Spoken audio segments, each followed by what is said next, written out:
যে পরিমাণ আমরা যেখানে 2 মাস আগে ছেড়ে দেওয়ার ডিসিশন নিছি যে আমরা বিজনেস কন্টিনিউ করব না, সেখানে আমি কাস্টমার মানে ধাক্কা দিয়ে সরাইতে পারতেছিলাম। এটা ছিল আমার ফার্স্ট অভিজ্ঞতা। এরপরে ইনশাল্লাহ আর আমাকে আর পিছনে ফিরে তাকাইতে হয় নাই। প্রথমত আমরা আমাদের রেস্টুরেন্টের যে নামটা কিন্তু একটু ডিফারেন্ট ছিল। আমি একদম শুরু থেকে স্টার্ট করি। আমরা প্রথমে একটা মানে ছোট একটা চায়ের দোকান থেকে আর কি বলতে পারেন শুরু করা, কেটলি ক্যাফে এই নামটা আর কি মানে ইউজ করা। এর পরবর্তীতে আমরা আস্তে আস্তে একটু বড় হয়েছি। বড় হওয়ার পরে আমরা ফার্স্ট টাইম যখন রামেন স্টার্ট করি তখন আমরা করোনার ভিতরে প্যান্ডামিকের ভিতরে অনেক বেশি স্ট্রাগল করা লাগছে। তো এমন একটা সময় আমি মেন্টালি ডিসিশন নিয়েছিলাম যে আমি আর এই বিজনেস করব না। তো ফাইনালি কি মনে করে যেন অনেকে বলছিল যে তোমাদের অনেক বেশি প্রমোশন দরকার, তোমাদের খাবার টেস্ট ঠিক আছে বাট তোমাদের প্রমোশন নেই। তা আমি চিন্তা করতে এত ছোট জায়গায় কি প্রমোশন করবো বা কি হবে, কি রেজাল্ট আসবে, একটা ভয় ছিল।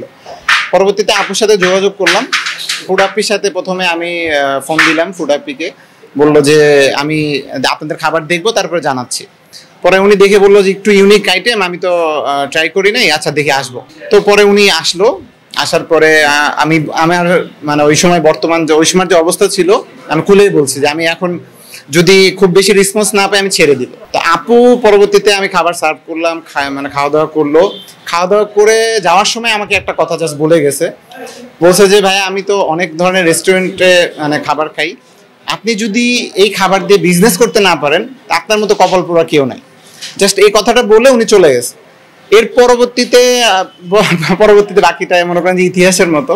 পরবর্তীতে ওনার ভিডিও আপলোড হইলো, মানে মানুষ ক্রাউডনেস এত মানে ফিল করা লাগছে, ফেস করা লাগছে। আপনার মনে করেন উইদিন 3 মাসের ভিতরে আমার মানে লোকেশন চেঞ্জ করতে হয়েছে। লোকেশন চেঞ্জ করে তারপর আবার আপুকে ইনশাল্লাহ আবার ডাক দেও। এখন আমরা ওইখানে মোহাম্মদপুর থেকে এই যে আজকে আবার নতুন আরেকটা ব্রাঞ্চ। এগুলো আমাদের কেটলি ক্যাফের জার্নি। খাবারের মানের ব্যাপারটা যদি আসে, এর আগে আমি ফুড আপির সঙ্গে কথা বলেছিলাম, উনি বলেছিল যে খাবারের মান কেমন হয় যে যখন একজন রিভিউ দেয় তখন সেই খাবারটার মান আপনারা ভালো করেন অনেকেই, মানে অনেক রেস্টুরেন্ট। বাট সাধারণ মানুষ যখন যেতে আসে তখন কিন্তু অভিযোগ করে। ব্যাপারটা কি আপনারা আসলে ঠিকঠাক মতো করতে পেরেছিলেন কিনা? আমাদের কি হয়েছিল, আমরা ধরেন আমরা যখন প্রথমে আপুর ভিডিও স্টার্ট হওয়ার পরে যখন আমরা ওইখানে সিটিং এর ক্যাপাসিটি ছিল মাত্র 12 জন। তা আমরা চিন্তা করছি 12 জনের সিটিং এ সর্বোচ্চ হয়তো 20টা বাটি লাগতে পারে। তা আমাদের অ্যারেঞ্জমেন্ট এরকম ছিল। কিন্তু আমরা যখন দেখলাম যে আমাদের 20টা বাটিতে কিছুই হচ্ছে না, আমাদের সামনে মনে করেন যে ছোট ছোট টুল দিয়ে টেবিল দিয়ে মনে করেন মানুষকে রাস্তায় বসায় খাওয়াইতে হয়েছে। তখন আসলে আমি যে বাটিতে আপুকে সার্ভ করছিলাম ওই ধরনের বাটি আর তখন ছিল না। এটা নিয়ে অনেক ধরনের অনেক কথা হয়েছে যে কি ধরনের কি। তখন আমি আপুকে বুঝাই বলছি যে আপু আপনি না দেখলে বিশ্বাস করবেন না আমরা কি ধরনের পরিশ্রম করতেছি এখানে। যে পরিমাণ আমরা যেখানে 2 মাস আগে ছেড়ে দেওয়ার ডিসিশন নিছি যে আমরা বিজনেস কন্টিনিউ করব না, সেখানে আমি কাস্টমার মানে ধাক্কা দিয়ে সরাইতে পারতেছিলাম। এটা ছিল আমার ফার্স্ট অভিজ্ঞতা। এরপরে ইনশাল্লাহ আর আমাকে আর পিছনে ফিরে তাকাইতে হয় নাই।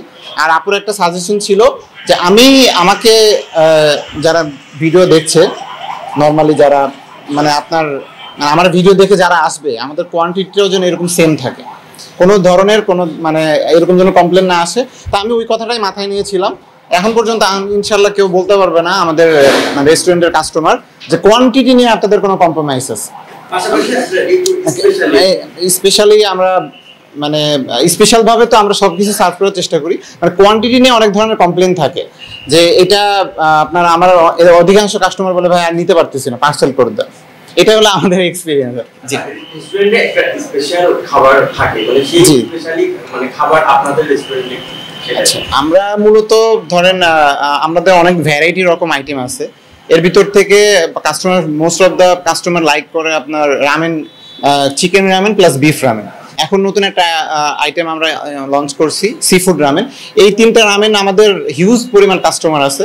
আর এই 3টা আইটেমের ভিতরে কিছু কিছু ক্যাটাগরি আছে, এই আইটেমটা আমাদের জন্য ফেমাস।